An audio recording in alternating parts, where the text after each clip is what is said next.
Geography அப்படிங்கிறது ஒட்டுமொத்த சயின்ஸோட mother அப்படின்னு சொல்லலாம். மதர் ஆஃப் ஆல் சயின்ஸ் அப்படிங்கிறது தான் geography. Mother of all science, அனைத்து அறிவியல்களின் தாய் அப்படின்னா நம்ம ஜியாகிரஃபியை சொல்லலாம். Mother of all science.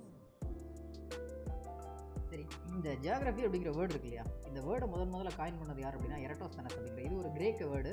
இதை காயின் பண்ணவர் ஜியாகிரஃபி அப்படிங்கிற வேர்டை காயின் பண்ணவர், காயின்டு பை எரட்டோஸ்தெனஸ். இவர் தான் ஜியாகிரஃபி அப்படிங்கிற வேர்டை காயின் பண்ணார். சரி, இப்போ பேசிக்காக நாம் இப்போ எங்கே இருக்கோம் அப்படின்னு கேட்டால் என்ன சொல்லலாம் அப்படின்னா, இந்த மிகப்பெரிய யூனிவர்ஸ் இருக்கு இல்லையா, இந்த யூனிவர்ஸில் நாம் இருக்கிறது, இது நிறைய கேலக்ஸி இருக்குது, அதில் நாம் இருக்கிறது மில்கி வே கேலக்ஸி, பால்வெளி அண்டம் அப்படிங்கிறது. இவ்வளவு பெரிய இந்த பால்வெளி அண்டத்தில் நிறைய சோலார் சிஸ்டம் இருக்குது, சூரிய குடும்பங்கள் இருக்குது. அந்த சோலார் சிஸ்டத்தில் நிறையா பிளானட்ஸ் இருக்குது. அதில் அந்த நிறையா இருக்கக்கூடிய பிளானட்ஸில் நம்மளோட பிளானட்ஸ் அப்படிங்கிறது எர்த்து. சரி, இந்த பூமியில் நிறையா காண்டினென்ட்ஸ் இருக்குது, அதில் நாம் இருக்கிறது ஏசியன் காண்டினென்ட். சரி, இந்த காண்டினென்ட் அப்படிங்கிறது கண்டங்கள். இந்த ஏசியன் காண்டினென்ட்டில் நிறைய நாடுகள் இருக்குது, அதில் நாம் இருக்கிறது இந்தியா. இந்த இந்தியா அப்படிங்கிற ஒரு நாட்டில் நிறைய ஸ்டேட் இருக்குது, அதில் நாம் இருக்கிறது தமிழ்நாடு. அப்புறம் ஒவ்வொருத்தர் இருக்கக்கூடிய டிஸ்ட்ரிக்டு, தாலுக்கு, அதில் இருக்கக்கூடிய வில்லேஜ் அப்படிங்கிறது. இதுதான் நம்மளோட லொக்கேஷன் அப்படிங்கிறது. சரியா, இப்படி தான் நம்ம லொக்கேஷனை கண்டுபிடிக்க போகிறோம். சரி, இந்த பூமி அப்படிங்கிறது எப்படி ஃபார்ம் ஆச்சு அப்படின்னா, எல்லாரும் சொல்கிறது பிக் பேங் தியரி அப்படிங்கிற ஒன்று, பெருவெடிப்பு கொள்கை அப்படின்னு சொல்லுவோம் இல்லையா. சரி, இந்த பிக் பேங் தியரி மூலமாக தான் நமக்கு இந்த எர்த் உருவானது அப்படின்னு சொல்கிறோம். அப்படின்னு யார் சொல்கிறது அப்படின்னா, ரெண்டு முக்கியமான ஆட்கள், ஒன்று அபே ஜார்ஜஸ் அண்ட் இன்னொன்று லமைட்டர் அண்ட் எட்வின் ஹபிள் அப்படிங்கிறவர். அபே ஜார்ஜஸ், இன்னொன்று லமைட்டர் அண்ட் எட்வின் ஹபிள்.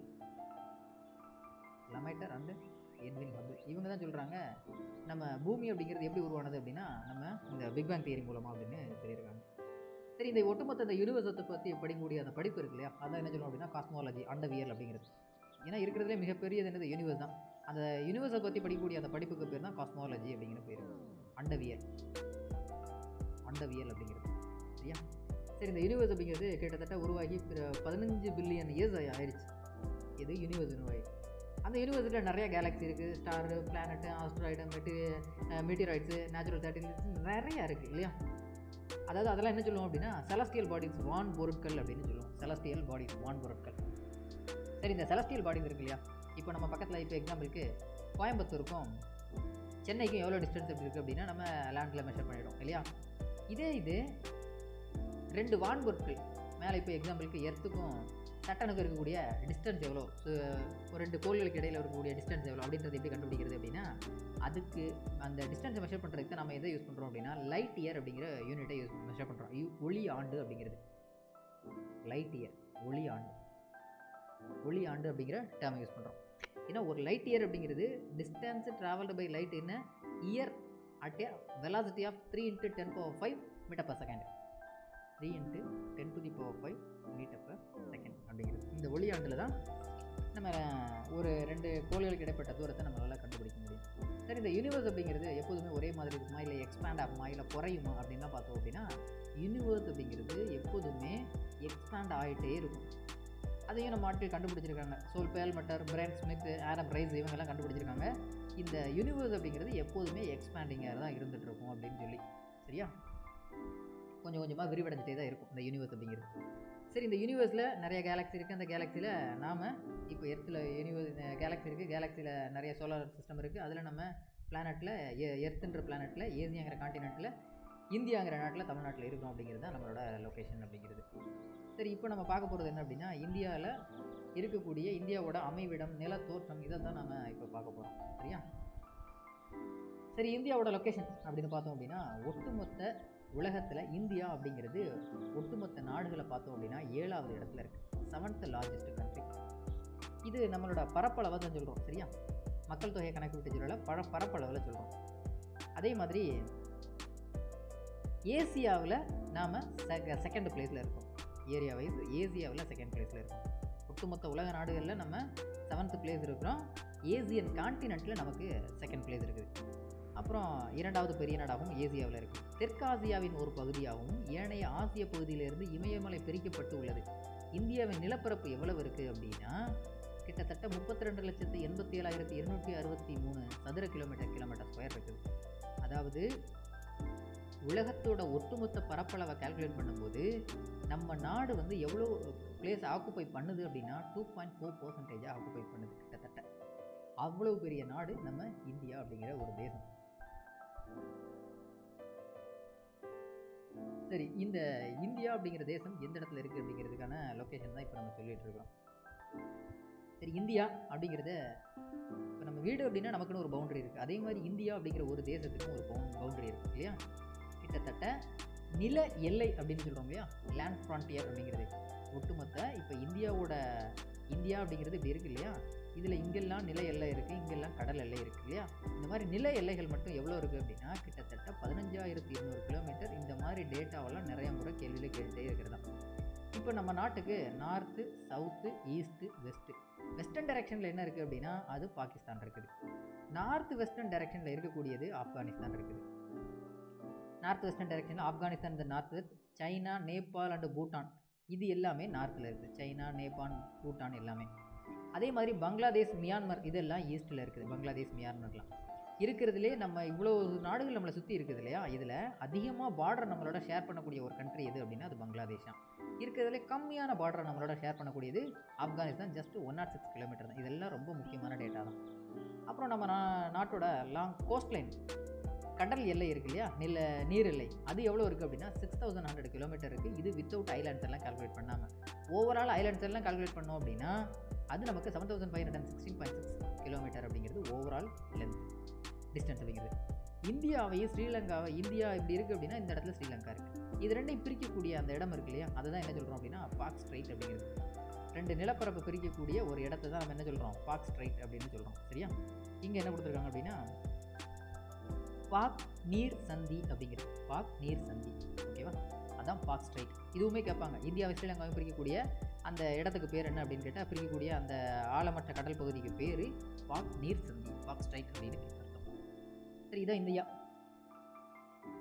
இந்தியாவை பார்த்தோம் அப்படின்னா ஒட்டுமொத்த எர்த்தில் இந்தியா அப்படிங்கிறது நம்மளோட அட்சரேகை, தீர்க்கரேகை அப்படின்னு சொல்லுவோம் இல்லையா, அது இங்கே 8 டிகிரி 4 மினிட்டில் தொடங்குது. சரி, அப்போ 8 டிகிரி 4 மினிட்லேயே தொடங்கிடுது அப்படின்னா இந்த அந்தமான் ஐலாண்டில் இருக்கு இல்லையா, அது எங்கே இருக்குது, இங்கே இருக்குது. இது 6 டிகிரி சம்திங் வரும். இப்போ 8 டிகிரி 4 மினிட்டில் தொடங்கிய லேட்டிடியூடில் அப் டு 37.6 டிகிரி வரைக்கும் நம்ம இந்தியாவோட லேட்டிடியூட் இருக்குது. லாங்கிடியூடு பார்த்தோம் அப்படின்னா 68 டிகிரி 7 மினிட்லேருந்து 97 டிகிரி 25 மினிட். இதுவும் ஈஸ்ட்டு, இதுவும் ஈஸ்ட்டு. அப்போது நம்ம நாடு எப்படி இருக்குது அப்படின்னா நார்த்து, சவுத்து, ஈஸ்ட்டு, வெஸ்ட்டு எல்லாமே ஈஸ்ட்டில் இருக்குன்னா என்ன அர்த்தம், இந்த ரீஜியனில் தான் நம்மளோட நாடு இருக்குதுன்னு அர்த்தம். இங்கே 0, 1, 2, 3, 4, 5, 6, 7, 8 இங்கேருந்து தொடங்கி இங்கே 10, 20, 30, 40, 60 அப்படின்னு சொல்லி 68 டிகிரி 7 மினிட்டில் தொடங்கி இங்கே 97 டிகிரி 25 மினிட் ஈஸ்ட் வரைக்கும் இருக்குது. இப்போது இதுதான் நம்மளோட இந்தியாவோட வேர்ட்டிக்கல் லென்த் எவ்வளோ அப்படின்னா அது 3214 கிலோமீட்டர். இது ஈஸ்ட் வெஸ்ட் டைரக்ஷனோட லென்த் எவ்வளோ அப்படின்னா 2933 கிலோமீட்டர் அப்படிங்கிறது. இதுதான் நம்ம ஓவரால் இந்தியா, வேறு ஒன்றுமே கிடையாது. சரியா, இப்போ போட்டிருக்கிறதெல்லாம் ஜஸ்ட் நாட்டோ ஸ்கேல் மேப்பில் தான் போட்டிருக்காங்க. எதுவும் ஸ்பெசிஃபிக்காக இத்தனை சென்டிமீட்டரில் தான் போட்டிருக்காங்க அப்படிங்கிறது கிடையாது. ஓகேவா, இதிலே நமக்கு தெரியும் இந்த பக்கம் பாகிஸ்தான் இருக்குது, இங்கே சைனா, நேபாள், பூட்டான்லாம் இருக்குது, இங்கே பங்களாதேஷ், மியான்மர் இருக்கும். அப்புறம் இந்த பக்கம் எல்லாமே கடல் தான். இங்கே பே ஆஃப் பெங்கால் இருக்குது, இங்கே அரேபியன் சீ இருக்குது. ஓகேவா, லொக்கேஷன் அட் எக்ஸ்டென்ட் இதுதான் சொல்லியிருக்காங்க. லேட்டிடியூட் அப்படிங்கிறது 8 டிகிரி 4 மினிட் நார்த்தில் இருந்து 37 டிகிரி 6 டிகிரி நார்த் வரைக்கும் 6 மினிட் நார்த். இது டிகிரி, இது மினிட். ஓகேவா, அதே இது லாங்கிடியூட்னு பார்த்தோம் அப்படின்னா இங்கே என்ன சொல்கிறோம், இது அட்சரேகை அப்படிங்கிறது 8 டிகிரி 4 மினிட்லேருந்து, அது தீர்க்க ரேகை அப்படின்னு பேர். சரியா, ஹரிசாண்டலாக இருக்கிறது தீர்க்க ரேகை, வேர்ட்டிகலாக இருக்கிறது அட்சரேகை அப்படிங்கிறது. ஓகேவா, சரி, இப்போது நம்ம இந்தியாவோட சதர்ன் மோஸ்ட் பாயிண்ட் அப்படிங்கிறது பிக்மேலியன் பாயிண்ட், இந்திரா பாயிண்ட் அப்படின்னு சொல்கிறாங்க. இது எதை சொல்கிறாங்க அப்படின்னா இப்போ இந்தியா இருக்கு இல்லையா, இதில் இந்த அந்தமான் இருக்கு இல்லையா, இதோட எண்டு இருக்குல்ல, இது வரைக்கும் நமக்கு தான் சொந்தமானது. இந்த பாயிண்ட்டை தான் என்ன சொல்கிறோம் அப்படின்னா பிக்மேலியன் பாயிண்ட். அப்புறம் தான் இதில் அம்மையார் இந்திரா காந்தி பீரியடில் தான் இது இந்திரா பாயிண்ட் அப்படின்னு பேர் மாறப்பட்டது. சரியா, பிக்மேலியன் பாயிண்ட் அல்லது இந்திரா பாயிண்ட். அப்போது இந்த பாயிண்ட் நம்ம இது முடியுது இல்லையா, அப்போ இதுக்கு ஏதாவது பேர் வைக்கணும் இல்லையா. இதுக்கு தான் என்ன பண்ணாங்க அப்படின்னா கேப் ஆஃப் கோமரின் அப்படின்னு சொல்லி, கன்னியாகுமரி தான் நம்மளோட லாஸ்ட் இல்லையா, அதனால் கேப் ஆஃப் கோமரின் அப்படின்னு வச்சாங்க. அப்புறம் டாப்பில் பார்க்குறோம் அது நமக்கு ஜம்மு காஷ்மீர் தான் இருக்குது. அந்த இடத்துல என்ன சொன்னாங்க அப்படின்னா இந்திரா கோல் அப்படின்னு பேர் வச்சுருந்தாங்க. இந்த முனைக்கு பேர் இது இந்திரா கோல், இது இந்திரா பாயிண்ட் அப்படின்னு பேர். ஓகேவா. இங்கே ரேன் ஆஃப் கட்சிலேருந்து இங்கே அருணாச்சல் பிரதேஷ் வரைக்கும். ஓகேவா. இதுதான் நம்மளோட பவுண்ட்ரி. இந்த இருக்குது கேப் கோமரின் அப்படிங்கிற பாயிண்ட், அதான் கன்னியாகுமரி, அதான் நம்மளோட லேண்டோட சதர்ன் மோஸ்ட் பாயிண்ட். நார்த்தில் பார்த்தோம் அப்படின்னா அது இந்திரா கோல், அது ஜம்மு அண்ட் காஷ்மீரில். ஈஸ்ட் வெஸ்ட்டில் பார்த்தோம் அப்படின்னா ரேன் ஆஃப் கட்சிலேருந்து அருணாச்சல் பிரதேஷ் வரைக்கும். இதில் நம்ம இதான் எர்த்து அப்படின்னா இது இப்படி நிறையா இமேஜினரி லைனை வச்சு பிரிச்சிருக்கிறாங்க. இப்படி பிரிச்சிருக்கிறாங்க. இதில் இதுதான் 0 ஈக்குவேட்டர் லைனு. இதிலேருந்து தள்ளி நம்ம நாடு எங்கே இருக்குது அப்படின்னா இந்த இடத்துல இருக்குது. அப்போது 0 டிகிரி, அதுக்கடுத்து என்னது டிராபிக் ஆஃப் கேன்சர் கடகரேகைன்னு இருக்குது. இந்த கடகரேகை நம்ம நாடு வழியில் தான் போகுது. அப்போ நம்ம நாடு வழியே போகும்போது அது எந்த டிகிரியில் போகுதுன்னா 23 டிகிரி 30 மினிட்டில் இந்த லைனில் இருக்குது. இங்கே 0 டிகிரி, இங்கே 23 டிகிரி 30 மினிட்டு. இந்த லைன் இருக்கு இல்லையா, இது இந்தியாவில் போகுது. இந்தியாவில் கிட்டத்தட்ட எத்தனை ஸ்டேட்டை கவர் பண்ணுறதுன்னு கூட கேட்கலாம். கிட்டத்தட்ட 8 ஸ்டேட்டை கவர் பண்ணுறது இந்தியாவில். சரியா, அதுவுமே கொஸ்டின் தான். நம்ம டிராபிக் ஆஃப் கேன்சர் கடக ரேகை அப்படிங்கிறது 23 டிகிரி 30 மினிட்டில் கிராஸ் பண்ணக்கூடிய அந்த லைன் அப்படிங்கிறது கிட்டத்தட்ட 8 மாநிலங்கள் வழியாக கிராஸ் பண்ணுது. ஓகேவா. சரி, இதுதான் இந்தியா. இது இந்திரா கோல் அப்படிங்கிறது, இது இந்திரா பாயிண்ட் அப்படிங்கிறது, இந்திரா பாயிண்ட் அல்லது பிக்மேலியன் பாயிண்ட் அப்படிங்கிறது, இது கேப் கோமரின் அப்படிங்கிற பாயிண்ட்டு. ஓகேவா. இதுதான் நம்மளோட பவுண்டரிஸோட எட்ஜி. அடுத்து இந்தியன் ஸ்டாண்டர்ட் டைம், அது எப்படி கால்குலேட் பண்ணுறாங்க? இப்போ நம்ம எங்கே பார்த்தாலும் ஐஎஸ்டி தான் போடுவாங்க, இந்தியன் ஸ்டாண்டர்ட் டைம் அப்படிங்கிறது. அது எப்படி கால்குலேட் பண்ணுறாங்க அப்படின்னா, இப்போ நம்ம இதுதான் பூமி, இதில் லேட்டிடியூடு லாங்கிடியூடு, இது சென்ட்ரல் லைன் இருக்கிறது, 0 டிகிரியில் இருக்கிறது ஈக்குவேட்டர். இங்கேருந்து ஒவ்வொரு லாங்கிடியூடையும் கிராஸ் பண்ணுறதுக்கு, ஒரு டிகிரியை கிராஸ் பண்ணுறதுக்கு எவ்வளோ நேரம் ஆகுது அப்படின்னா 4 மினிட். ஒரு டிகிரியை கிராஸ் பண்ணுறதுக்கு 4 மினிட் ஆகுது. அப்போ ஒரு டிகிரியை கிராஸ் பண்ணுறதுக்கு 4 மினிட் ஆச்சு அப்படின்னா நாம் எவ்வளோ டிகிரியில் இருக்கிறோம் அப்படின்னா 82 டிகிரி 30 மினிட் அப்படிங்கிறது. இப்போ இந்தியா இருக்கு இல்லையா, இந்தியாவோட சென்ட்ரல் லைன் அப்படிங்கிறது இங்கேருந்து இங்கே எவ்வளோ தூரத்தில் இருக்குது அப்படின்னா 82 டிகிரி 30 மினிட்டில் இருக்குது. அது எந்த இடத்துல கரெக்டாக வருது அப்படின்னா மிர்சாப்பூர் அப்படிங்கிற இடம். சரியா. இந்தியாவோட சென்ட்ரல் மெரிடியன் அப்படிங்கிறது 82 டிகிரி 30 மினிட்ன்ற ரேகையில் இருக்குது. அது எந்த இடத்துல கரெக்டாக போகுது அப்படின்னா அலகாபாத்தில் இருக்கக்கூடிய மிர்சாப்பூர் அப்படிங்கிற இடம். ஓகேவா. அது நமக்கு தேவையானது. 24 மணி நேரத்தில், அதாவது 30 தீர்க்கக்கோடுகளை கொண்டுள்ளது இந்தியா. புவியானது தன் அச்சில் சுழன்று 24 மணி நேரத்தில் 360 தீர்க்கக்கோடுகளை கடக்கிறது. அப்போது எவ்வளோ 24 மணி நேரம் அப்படின்னா கிட்டத்தட்ட 15 டிகிரி அப்படின்னு அர்த்தம். ஏன்னா ஒரு டிகிரிக்கு 4 நிமிஷம், அப்போ நமக்கு 15 டிகிரி கணக்கு. சரியா. Physical features of India. Physical features என்னெல்லாம் இருக்குது?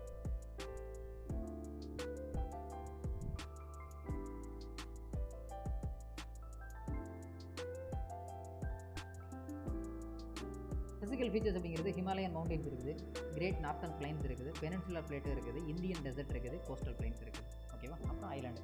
இது எல்லாம் பார்த்துட்டோம் அப்படின்னா இந்த coast location and physical features அப்படிங்கிற ஒரு டாபிக் ஓவர். சரியா. ஓகே.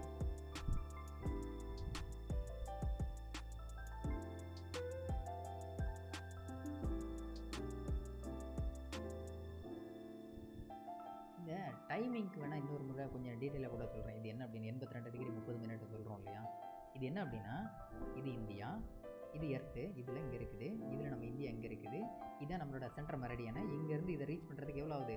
82 டிகிரி 30 மினிட் ஆகுது இல்லையா. அப்போது ஒரு டிகிரி அப்படிங்கிறது 4 நிமிஷம் இல்லையா. ஒரு டிகிரி கிராஸ் பண்ணுறதுக்கு நமக்கு 4 நிமிஷம். நம்ம எப்போதுமே என்ன சொல்லுவாங்க அப்படின்னா நமக்கு டைம் போடும்போது Greenwich mean time plus 5 hours 30 minute அப்படின்னு போவோம். எப்போதுமே இந்த கிரீன்விச் மீன் டைம்லேருந்து நம்ம எவ்வளோ தள்ளி இருக்கிறோம் அப்படின்னா 5.5 மணி நேரம் தள்ளி இருக்கிறோம் அப்படிங்கிறது தான் அதுக்கு கணக்கு. அதுதான் நம்ம எவ்வளோ டிகிரியில் தள்ளி இருக்கோம். ஒரு டிகிரி அப்படிங்கிறது நமக்கு 4 நிமிஷம் கணக்கு வருது இல்லையா. அப்படி கணக்கு பண்ணி பார்த்தோம் அப்படின்னா இந்த 82 டிகிரி 30 மினிட் அப்படிங்கிறது ரீச் பண்ணுறதுக்கு எவ்வளோ டைம் ஆகுது அப்படின்னா 5 hours 30 மினிட் ஆகுது. ஓகேவா. அதாவது 1 hour அப்படிங்கிறது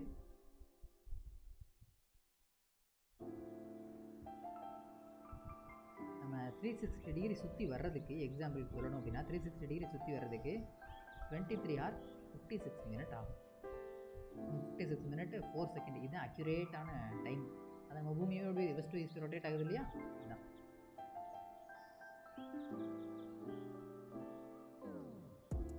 இப்போ 1 hour அப்படிங்கிறது 15 டிகிரி, சரியா? அப்போ 1 hour 15 டிகிரினா நமக்கு எவ்வளோ? 5 மணி நேரம் 30 நிமிஷம் இல்லையா?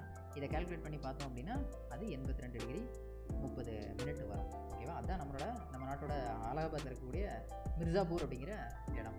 ஓகேவா? சரி, இப்போது வரிசையாக பார்க்கலாம். ஹிமாலயா இருக்குது, இதுதான் இந்தியன் டெசர்ட்டு இந்த பக்கம் இருக்குது. இங்கே நார்த்தன் பிளேட்ஸ், ஹிமாலயாஸ் கீழே இருக்கிறதா நார்த்தன் பிளேட்ஸ். இந்த இடத்துல இருக்கிறது நம்மளோட டெக்கான் பிளாட்டு, தக்கான பீடபூமி. இது ஈஸ்டர்ன் காட்ஸ் கிழக்கு தொடர்ச்சி மலை, இது வெஸ்டர்ன் காட்ஸ் மேற்கு தொடர்ச்சி மலை. இதெல்லாம் பார்த்தோம் அப்படின்னா நம்மளோட ஃபிசிக்கல் ஃபீச்சர்ஸ் அப்படிங்கிறது முடிஞ்சு போயிடும்.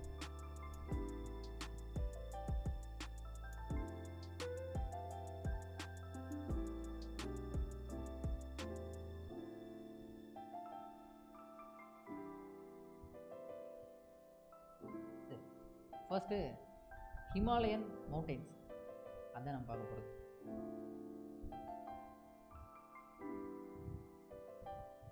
சரி, இந்த பூமி அப்படிங்கிறது எப்படி உருவானது அப்படின்னா, முதல்ல நமக்கு பந்தலசா அப்படிங்கிற ஒரு ஆறு ஓடிச்சு. அதுதான் என்னாச்சு, டெத்திஸ் அப்படிங்கிற ஒரு உள்ளே வந்து ஒரு மிகப்பெரிய ஃபோல்டட் மவுண்டெயின்ஸை உருவாக்குச்சு. அது உருவானதுனால தான் அங்காரா, கோந்துவானா அப்படிங்கிற பகுதியெல்லாம் உருவாச்சு இல்லையா? சரி, அந்த பாஞ்சியாங்கிறது நிலப்பரப்பு, பாந்தாசா அப்படிங்கிறது அதை சுற்றி இருக்கக்கூடிய ஒரு நீர்ப்பரப்பு, சரியா?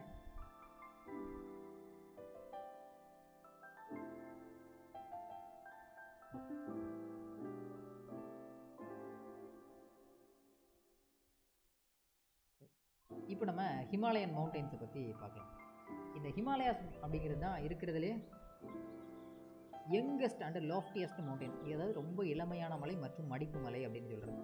இதுதான் ரீசெண்டாக, ஏன்னா யங்கஸ்ட்னாலே இது கடைசியாக உருவானதா அப்படின்னு சொல்லலாம் இல்லையா? கிட்டத்தட்ட 2500 கிலோமீட்டர் லென்த் இருக்குது ஓவராலாக. ஒரு குறிப்பிட்ட காலத்துக்கு முன்னாடி தான் உருவானது. இது எதனால் உருவானது அப்படின்னா, டெக்டானிக் ஆக்டிவிட்டீஸ், கீழே இருக்கக்கூடிய பிளேட்ஸோட மூவ்மெண்ட் இருக்குல்லையே, அதனால் உருவானது தான் இந்த ஹிமாலயா மவுண்டெயின்ஸ் அப்படிங்கிறது, சரியா? இது இண்டஸ் ரிவர்லேருந்து பிரம்மபுத்திரா வரைக்கும் அதோட லென்த் இருக்குது. ஓவராலாக 2500 கிலோமீட்டர் இருக்குது. நம்ம காஷ்மீருக்கு மேலே இந்த ரூப் இருக்கு இல்லையா, அதுதான் நம்ம என்ன சொல்கிறோம் அப்படின்னா பாமீர் நாட் அப்படின்னு சொல்கிறோம். அதான் இமயமலை தான். அதை என்ன சொல்கிறோம், அதான் ஒட்டுமொத்த உலகத்தோட ரூஃப் அப்படின்னு சொல்லலாம், பாமீர் நாட் அப்படிங்கிறது, சரியா? சரி, இந்த ஹிமாலயா அப்படிங்கிறது என்ன சொல்கிறோம் அப்படின்னா சான்ஸ்கிரிட் வேர்டு தான். அப்படின்னா என்ன அர்த்தம்? எபோட் ஆஃப் ஸ்னோ அப்படிங்கிறது, அதாவது பனிகளின் உறைவிடம் அப்படிங்கிறது சொல்லுவாங்க, சரியா? பனிகளின் உறைவிடம் இருக்கிறதுலே அதான் யங்கஸ்ட் மவுண்டைன். அதான் நார்த்தன் ரீஜனில் இருக்கக்கூடிய மவுண்டைன், அதான் எபோடு மவுண்டைன்ஸு. இதை நார்த்தன் மவுண்டைன்ஸ்னு சொல்லலாம், இல்லை அப்படின்னா நார்த் ஈஸ்டர்ன் மவுண்டைன்ஸ்னு சொல்லலாம், சரியா? ஓகே, இருக்கிறதுலே யங்கஸ்ட் மவுண்டைன் இதுதான். இண்டஸில் தொடங்கி பிரம்மபுத்திரா வரைக்கும் இருக்குது. சரி, இந்த ஹிமாலயாஸை எப்படி பிரிக்கலாம் அப்படின்னா 3 விதமாக பிரிக்கலாம். ஒன்று டிரான்ஸ் ஹிமாலயாஸ், இன்னொன்று ஹிமாலயாஸ், இன்னொன்று ஈஸ்டர்ன் ஆர் பூர்வாஞ்சல் ஹில் அப்படின்னு சொல்லலாம், சரியா? இந்த 3 விதமாக ஹிமாலயாஸை பிரிக்கலாம். இன்னொன்று டிரான்ஸ் ஹிமாலயாஸ்னு சொல்லலாம், இல்லை அப்படின்னா அதை வெஸ்டர்ன் ஹிமாலயாஸ்னு சொல்லலாம். வெஸ்டர்ன் ஹிமாலயாஸ் அப்படின்னு சொல்லுவாங்க, மேற்கு இமயம் அப்படின்னு சொல்லலாம், சரியா? சரி, இந்த டிரான்ஸ் ஹிமாலயாஸ் அல்லது மேற்கு இமயமலைகள் அப்படிங்கிறது என்ன? இது ஒட்டுமொத்த இமயமலை தொடர் இருக்கு இல்லையா, அதற்கு வடக்க இருக்கக்கூடிய ஒரு ரேஞ்ச் அப்படிங்கிறது கண்டினியூஸாக இருக்கக்கூடிய ஹில்லி டெரைன் அப்படிங்கிறது, சரியா? இது எங்கேருந்து எங்கே வரைக்கும் இருக்குது அப்படின்னா ஜம்மு காஷ்மீர் மற்றும் திபெத் பீடபூமியில் அமைந்துள்ளது. அங்கே 2 பீடபூமி இருக்குது, டெக்கன் பிளேட்டர்ஸ். அதாவது பிளேட்டர்ஸ் இருக்குது, ஒன்று ஜம்மு காஷ்மீர், இன்னொன்று திபெத். அந்த ஏரியாவில் தான் இந்த டிரான்ஸ் ஹிமாலயாஸ் அப்படிங்கிறது இருக்குது. சரி, இது எப்படி பிரிச்சிருக்கிறாங்க அப்படின்னா, இமயமலை அப்படிங்கிறது இப்போ இந்தியா இருக்குது அப்படின்னா இதான் இமயமலை இங்கேருந்து இது வரைக்கும் இருக்கு இல்லையா, இதை trans Himalayas, central Himalayas, eastern ஹிமாலயாஸ்னு பிரிச்சிருக்கிறாங்க, சரிங்களா? இப்போது டிரான்ஸ் ஹிமாலயாஸ் அப்படிங்கிற ரீஜன் எங்கே இருக்குது அப்படின்னா ஜம்மு காஷ்மீர் ரீஜனில் இருக்குது. அப்புறம் திபெத்தியன் பிளாட், இது 2மே கவர் ஆகக்கூடியது தான் டிரான்ஸ் ஹிமாலயாஸ் அப்படின்னு சொல்லி. அதனால தான் இதுக்கு இன்னொரு பேர் திபெத்தியன் ஹிமாலயாஸ் அப்படின்னு சொல்லுவோம், சரியா? இங்கே rock fossils bearing the marine sediments which are underlined by tertiary granite prominent. அதாவது காலப்போக்கில் படியக்கூடிய அந்த படிமகங்கள் இருக்கு இல்லையா, அது எப்படி இருக்குது அப்படின்னா கிரானைட் பாறைகளாக தான் இந்த இடத்துல இருக்குது, ஹிமாலயாஸில் இருக்கிறதெல்லாம். அப்புறம் அந்த ranges of trans Himalayas or Zaskar, Ladakh, Kailash and Karakoram. இது எங்கேருந்து எந்தெந்த இதெல்லாம் கவர் பண்ணுது அப்படின்னா, முக்கியமான மலைத்தொடர்கள் இங்கே இருக்கிறதெல்லாம் ஜஸ்கர், லடாக், கைலாஷ் மற்றும் காரகோரம் இது எல்லாத்தையும் கவர் பண்ணுறது தான் டிரான்ஸ் ஹிமாலயாஸ் அப்படின்னு பேர். இந்த டிரான்ஸ் ஹிமாலயாஸ் அப்படிங்கிறது கிட்டத்தட்ட ஒரு 1600 கிலோமீட்டர் லென்த் இருக்கும், லாங். இது வெஸ்ட்லேருந்து ஈஸ்ட்டுக்கு அப்படியே எக்ஸ்டெண்ட் ஆகக்கூடியது. சரியா? இந்த திபெத்தியன் பிளேட்டு சொல்கிறோம் இல்லையா, இதில் இருக்கக்கூடிய ஒரு ரிவர் கூட நம்ம எக்ஸ்ட்ரா எழுதிக்கலாம். யார்லங் சாங்கோ அப்படிங்கிற ரிவரும் இருக்குது இந்த டிரான்ஸ் ஹிமாலயாஸ்க்கு. இந்த யார்லங் சாங்கோ ரிவருக்கு எக்ஸாக்டாக மேலே தான் என்ன இருக்குது அப்படின்னா அந்த டிரான்ஸ் ஹிமாலயாஸ் அப்படிங்கிறது இருக்குது. அப்போ திபெத்தியன் பிளேட்டில் ஓடக்கூடிய ஒரு ரிவர் என்னென்னு கேட்டால் யார்லங் சாங்கோ அப்படிங்கிற ரிவரும் அந்த இடத்துல இருக்குது. சரியா? இங்கே இருக்கிறது எல்லாமே மெரைன் செடிமெண்ட்டாக தான் இருக்கும். அது மட்டும் இல்லாமல் இங்கே இருக்கக்கூடிய ராக்ஸ் எல்லாம் எப்படி இருக்குது அப்படின்னா எல்லாம் கிரானைட்டாக இருக்குது. ஓகேவா? இதில் எந்தெந்த மவுண்டைன் ரேஞ்சஸ்லாம் இருக்குது, இப்படி மலைத்தொடர்கள்லாம் இருக்குது அப்படின்னு கேட்டால் லடாக், கைலாஷ், காரகோரம், ஜஸ்கர் அப்படிங்கிறதெல்லாம் இருக்குது. சரியா? இதில் இருக்கக்கூடிய ஹையஸ்ட் பீக், இந்த காரகோரத்தில் இருக்கக்கூடிய ஹையஸ்ட் பீக் தான் என்னது அப்படின்னா நம்ம கேட்டு காட்வின் ஆஸ்டின் அப்படின்னு சொல்கிறோம் இல்லையா, அதுதான் இருக்கிறதுலே ஹையஸ்ட்டு, அது இங்கே தான் இருக்குது. ஓகேவா? காரகோரத்தில் கேட்டு அப்படி இருக்குது. அப்புறம் பிற்பாஞ்சல் ரேஞ்சில் ஜஸ்கர் இருக்குது. ஓகேவா? ராக்கப்போஷி அப்படிங்கிறது லடாக்கில் இருக்குது. அடுத்து ஹிமாலயாஸ். இந்த ஹிமாலயாஸ் அப்படிங்கிறது சென்ட்ரலில் இருக்கக்கூடியது. ஹிமாலயாஸ் ஆர் சென்ட்ரல் ஹிமாலயாஸ் அப்படின்னு சொல்லக்கூடியது. சரி, இந்த சென்ட்ரல் ஹிமாலயாஸ் இருக்கு இல்லையா, இது formed by Angara land and mass, formed by the movement of Angara land mass and Gondwana land mass. அதாவது முதல்ல எர்த்து உருவானது இல்லையா, அது முதல்ல ஒரு பேஞ்சியா அப்படிங்கிற ஒரு நிலப்பரப்பாக இருந்தது. அதை சுற்றி ஒரு பந்தலசா அப்படிங்கிற ஒரு ரிவர், அதாவது ஒரு நீர்ப்பரப்பு இருந்தது. இது அப்படியே உள்ளே கொஞ்சம் கொஞ்சமாக வந்து டெத்தீஸ் அப்படிங்கிற ஒரு சீயை உருவாச்சு. இது அங்கானா, இது கோண்ட்வானா அப்படிங்கிற ஒரு நிலப்பரப்பெல்லாம் உருவாச்சு. அதை தான் சொல்லியிருக்காங்க, வேறு ஒன்றும் இல்லை. இந்த சென்ட்ரல் ஹிமாலயாஸை நம்ம மூணாக பிரிக்கிறோம். சென்ட்ரல் ஹிமாலயாஸ் எப்படி பிரிச்சிருக்கோம் இல்லையா, இதை நம்ம மூணாக பிரிக்கிறோம். Greater Himalayas, lesser Himalayas and Shivalik அப்படின்னு சொல்லி 3 பிரிவாக நம்ம பிரிக்கிறோம். சரியா? கிரேட்டர் ஹிமாலயாஸ்க்கு இன்னொரு பேர் ஹிமாத்ரி அப்படின்னு பேர். ஹிமாத்ரி, கிரேட்டர் ஹிமாலயாஸ்க்கு ஹிமாத்ரி, லெஸ்ஸர் ஹிமாலயாவுக்கு ஹிமாச்சல், சிவாலிக்கு அவுட்டர் ஹிமாலயாஸ், வெளிப்புற இமயமலை அப்படின்னு சொல்லி அவுட்டர் ஹிமாலயாஸ் அப்படின்னு பேர். சரியா? சரி, இந்த கிரேட்டர் ஹிமாலயாஸ் அப்படிங்கிறத ஃபர்ஸ்ட் பார்க்கலாம். கிரேட்டர் ஹிமாலயாஸ் அல்லது ஹிமாத்ரி அப்படின்னு பேர். இது கிட்டத்தட்ட ஒரு வால் மாதிரி தான் நமக்கு அமைஞ்சிருக்குது. இதோட ஆவரேஜ் ஹைட் எவ்வளோ இருக்குது அப்படின்னா 6000 மீட்டர். இதோட ஆவரேஜ் ஹைட். விட்த்து பார்த்தோம் அப்படின்னா 120லேருந்து 190 கிலோமீட்டர் வரைக்கும் விட்த்து இருக்கு, அகலம் இருக்கிறதுல. நல்லா ஒரு கண்டினியூஸ் ரேஞ்சு, தொடர்ச்சியான மலைகளாக இருக்கிறது தான் இந்த கிரேட்டர் ஹிமாலயாஸ், ஹிமாத்ரி அப்படிங்கிறதெல்லாம். அதே மாதிரி இங்கே physical weathering is less effective. Physical weathering அப்படிங்கிறது ரெயின்ஃபால் இந்த மாதிரி, அப்புறம் நம்ம இருக்குது டெம்பரேச்சர் இந்த மாதிரி இருக்குது, அது வந்து ரொம்ப கம்மி தான். லோஃப்டி பீக்ஸ் அப்படிங்கிறது நல்லா மடிப்பாக இருக்கக்கூடியதான். இதில் இருக்கிறதா மவுண்ட் எவரெஸ்ட்டு 8848, கஞ்சன்ஜுங்கா 8586 மீட்டர். இதுதான் நல்ல மோஸ்ட் கண்டினியூஸ் ரேஞ்சஸ், தொடர்ச்சியான மலைகளாக இருக்கக்கூடியது. அப்புறம் எப்போதுமே பனி இருக்கத்தான் செய்யும். இங்கே இருக்கக்கூடிய கிளேசியஸ் எதெல்லாம் அப்படின்னா கங்கோத்ரி, யமுனோத்ரி அண்டு சியாச்சின் அப்படிங்கிற கிளேசியஸ் பனிப்பாறைகள்லாம் இங்கே இருக்கக்கூடியது. இதை சூழ்ந்து இருக்கக்கூடியது. சரியா? இங்கே எந்த விதமான ராக் இருக்கும் அப்படின்னா கிரானைட் இருக்கும், அப்புறம் நீஸ் இருக்கும். Granite, knees, GNEISS, knees. இந்த ராக்ஸ் எல்லாமே இங்கே இருக்கும். சரியா? உலகத்திலேயே கிட்டத்தட்ட 14 பீக் இருக்குது. 14 பீக் அப்படிங்கிறது உச்சிகள்னு சொல்லுவோம் இல்லையா, அது 14 பீக் இருக்குது. அதில் 9 பீக் ஹிமாலயாஸில் தான் இருக்குது.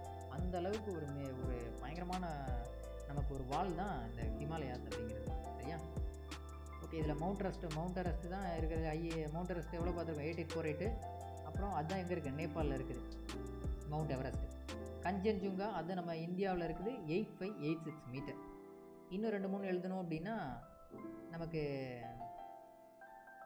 K2 காட்வின் ஆஸ்டின் எழுதிக்கலாம் முக்கியமாக இல்லையா, காரகோரத்தில் இருக்குது. K2 காட்வின் ஆஸ்டின் அப்படிங்கிற ரேஞ்சு. இது எவ்வளோ இருக்குது அப்படின்னா 8611 மீட்டர். அப்புறம் நங்கா பர்பத் அது 8126 மீட்டர். கங்கா பர்வத் 8126 மீட்டர். அப்புறம் இன்னும் தௌலகிரி எல்லாம் இருக்குது 8170 மீட்டர். ஓகே, இது போகும். அப்புறம் லெஸ்ஸர் ஹிமாலயாஸ், சிறிய மலைகள் அல்லது ஹிமாச்சல் அப்படின்னு சொல்லுவோம். Lesser Himalayas.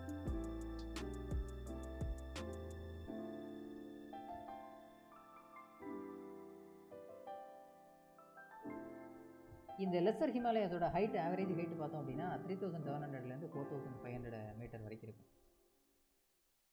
இதில் மேஜர் ராக்ஸ் எல்லாம் எப்படிப்பட்ட ராக்ஸ் எல்லாம் இருக்குன்னா ஸ்லேட்டு, லைம்ஸ்டோனு அண்ட் குவார்ட்சைட்டு, இந்த மாதிரி ராக்ஸ் தான் இருக்குது. இங்கே நடக்கிறது எல்லாமே extensive erosion due to heavy rainfall, deforestation and urbanisation. அதாவது ஒன்று அரிப்புனால நடக்கும், இல்லை அப்படின்னா அதிகமான மழைப்பொழிவு, இன்னொன்று டிஃபாரஸ்டேஷன் காடுகளை அரிக்கிறதுனால, இன்னொன்று நகரமயமாக்குதல். இதனால தான் இங்கே அதிகமான பாதிப்பு உள்ளாகுது. இந்த லெஸ்ஸர் ஹிமாலயாஸோட லென்த் எவ்வளோ இருக்கும் அப்படின்னா 1000 to 4500 மீட்டர். விட்டு 80 கிலோமீட்டர் இருக்கும் விட்டு. ஓகேவா, ரொம்ப ப்ராடராக இருக்கும். ஆனால் ஹைட்டு வந்து ஓரளவுக்கு கம்மி தான் இந்த லெஸ்ஸர் ஹிமாலயாஸ் அப்படிங்கிறது. ஓகேவா, இதில் இருக்கக்கூடிய சில முக்கியமான பிளேசஸ் என்ன அப்படின்னா மேஜர் ஹில் ஸ்டேஷன்ஸ் எதெல்லாம் அப்படின்னா, ஹில் ஸ்டேஷன்றது என்னது, மக்கள் ஓரளவுக்கு அங்கே வாழக்கூடிய இடம் தான். ஷிம்லா, முசூரி, நைனிடால், அல்மோரா, ராணிகேட், டார்ஜிலிங், இது எல்லாமே இந்த லெஸ்ஸர் ஹிமாலயாஸில் இருக்கக்கூடியது தான். ஓகேவா, இந்த லெஸ்ஸர் ஹிமாலயாஸில் இருக்கக்கூடிய மவுண்டெயின் ரேஞ்சஸ் தான் இதெல்லாம். நம்ம பிர்பாஞ்சல் இருக்குது, அப்புறம் மகாபாரதா இருக்குது, தௌலதார் இருக்குது. இது எல்லாமே இதில் இருக்கக்கூடிய சில மலைத்தொடர்கள், மவுண்டன் ரேஞ்சஸ். அடுத்து இருக்கக்கூடியது நம்ம பார்க்க போகிறது ஷிவாலிக். இந்த ஷிவாலிக் அப்படிங்கிறது ஃப்ரம் ஜம்மு காஷ்மீர் டு அஸ்ஸாம் வரைக்கும் ஆல்டிடியூட் எவ்வளோ இருக்கும் அப்படின்னா 900 to 1100 மீட்டர் இருக்கும். இது அதோட ஆல்டிடியூட் ஹைட். விட்த் எவ்வளோ இருக்கும் அப்படின்னா 10 to 50 கிலோமீட்டர் இருக்கும். ஓகேவா, விட்த் இதான் இருக்கிறதுலே என்னது கடைசி ஹிமாலயாஸ் இல்லையா, கிட்டத்தட்ட அதோட அடிப்பாதத்தில் இருக்கக்கூடியது அப்படிங்கிறது. காஷ்மீர்லேருந்து அஸ்ஸாம் வரைக்கும் இருக்கிறதுல யங்கஸ்ட் பார்த்தும் இது தான். ஹிமாலயாஸ் ரிவர் இருக்கு இல்லையா, அதுலேருந்து வரக்கூடியது கடைசியில் இருக்குது அப்படிங்கிறதுனால இதில் எப்படி இருக்கும் அப்படின்னா ஃபுல்லாக டெப்ரிஸ், தூசுகள் தான் அதிகமாக இருக்கும். Valleys between Shivalik and the lesser Himalayas are called dunes in the west and duars in the east. Dunes and duars அப்படின்னு சொல்லி பிரிச்சிருப்பாங்க. சிவாலிக்கை ரெண்டாக பிரிச்சிருப்பாங்க. ஒன்று டியூன்ஸ் அப்படிங்கிறது வெஸ்ட்லேயும், டுவாஸ் அப்படிங்கிற பகுதி ஈஸ்ட்லேயும். இப்படி தான் சிவாலிக்கை ரெண்டாக பிரிச்சிருப்பாங்க. ஓகேவா, அடுத்து பூர்வாஞ்சல் ஹில்ஸ். பூர்வாஞ்சல் ஹில்ஸ்னு சொல்லலாம், இல்லை ஈஸ்டர்ன் ஹிமாலயாஸ், கிழக்கு இமயமலை அப்படின்னு சொல்லலாம். சரியா, இது ஈஸ்டர்ன் ரீஜியனில் இருக்கக்கூடியது. கிட்டத்தட்ட நார்த் ஈஸ்டர்ன் ஸ்டேட்ஸ் எல்லாமே இந்த ரீஜியனில் தான் கவர் ஆகக்கூடியது. இங்கே என்னென்ன இருக்குது அப்படின்னா இந்த பார்டர் ஆஃப் இந்தியா, மியான்மர், அதெல்லாம் இந்த ரேஞ்ச் இதெல்லாம் இருக்குது. இங்கே இருக்கக்கூடிய ஹில்ஸ்லாம் என்ன பார்த்தோம் அப்படின்னா டஃப்லா இருக்குது, அகோரு, மிஷ்மி, பட்காய்பொன், Naga hills, Manipur hills, Mizo hills, Tripura hills, Mikir, Garo hills, Khasi hills, Jaintia hills, இதெல்லாம் சேர்த்து தான் இது நம்மளோட பூர்வாஞ்சல் ஹில்ஸ் அப்படிங்கிறது. இவ்வளோ ஹில்ஸ் இருக்குது நம்ம பூர்வாஞ்சல் ஹில்ஸ் அப்படிங்கிறதுல. ஓகேவா, இது எல்லாமே இந்தியா மியான்மர் பார்டரில் தான் இருக்கக்கூடியது. சரி, ஹிமாலயாஸோட முக்கியத்துவம் என்ன? ஹிமாலயாஸ் அப்படிங்கிறது பிளாக்ஸ் சவுத் வெஸ்ட் மான்சூன், இந்த தென்மேற்கு பருவமழை இருக்கு இல்லையா, அது வர்றதுக்கு காரணம் என்ன அப்படின்னா அங்கேருந்து போகக்கூடிய காற்றை இமயமலை தடுத்து நிறுத்தி நமக்கு மழைப்பொழிவை கொடுக்கும். இதுதான் நம்மளோட நேச்சுரல் பேரியராக இருக்குது, இயற்கை தடுப்பாக இருக்கக்கூடியது. இதனோட நிறையா வற்றாத நதிகள் இருக்கு இல்லையா, இந்தஸ், கங்கை, பிரம்மபுத்திரா, இதுக்கெல்லாம் காரணம் இந்த கிளேசியர்ஸ் நிறையா இருக்கக்கூடிய இந்த இமயமலை தான் காரணம். நிறையா ஹில் ஸ்டேஷன்ஸ் இருக்குது. அதே மாதிரி நிறையா பில்கிரிம் சென்டர்ஸ், சுற்றுலா பயணிகள்லாம் வந்து போகிறதுக்கான சொர்க்கமாக இருக்கக்கூடிய இடங்கள்லாம் இருக்குது. அமர்நாத் இருக்குது, கேதார்நாத் இருக்குது, பத்ரிநாத் இருக்குது, வைஷ்ணவி தேவி டெம்பிள் இருக்குது, எல்லாமே இங்கே இருக்குது. அதுபோக private new material forest based industries, வனப்பொருட்கள் சார்ந்த தொழில்களுக்கு மூலப்பொருள் ரா மெட்டீரியல்கள்லாம் இங்கே இருந்தால் கிடைக்குது. அப்புறம் நார்த் சென்ட்ரல் ஏசியாவிலேருந்து வரக்கூடிய கோல்டு விண்ட்ஸ், குளிர்ந்த காற்று இருக்குது இல்லையா, அதெல்லாம் ஒருவேளை இங்கே இமயமலை இல்லை அப்படின்னா அந்த குளிர்ந்த காற்று இங்கே வந்ததுன்னா நமக்கு மழைப்பொழிவே இருக்காது. அதெல்லாம் தடுத்து நிறுத்தக்கூடியது இந்த இமயமலை தான்.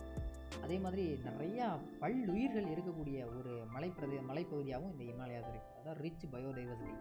இவ்வளோ பெரிய ஒரு சொர்க்கமாக, பூமியோட சொர்க்கமானே சொல்லலாம் இந்த இமயமலையை. அது நம்மளோட இந்தியாவுக்கு ஒரு வரப்பிரசாதம் தான்.